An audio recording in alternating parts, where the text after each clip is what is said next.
রাধা রাধা। এই সংসারের একটা নিয়ম আছে, বা বলতে পারেন লোকে তাই বলে, যে শক্তিশালী হয় সে শক্তিহীনকে নত করে দেয়। এমনটাই হয়, তাই না?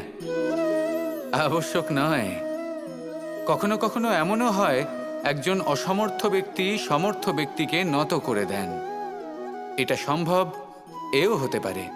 আর এটা তখন হতে পারে যখন তার মধ্যে ভালোবাসার শক্তি থাকে। ভালোবাসার শক্তি এই সংসারে সবথেকে বড় শক্তি হয়। এই ভালোবাসার শক্তি দ্বারাই নির্ধন সুদামা আমাকে দিয়ে নিজের পা ধুইয়ে নিল, কিছু না বলেই, কিছু না চেয়েই। এই কর্মের আধার ছিল শুধুমাত্র ভালোবাসা। খুব শক্তিশালী হয় এই ভালোবাসা। ভালোবাসার শক্তি দ্বারাই আপনি হিমালয় পর্বতকে নত করতে পারেন, তাহলে কি অসম্ভব? রাধা রাধা।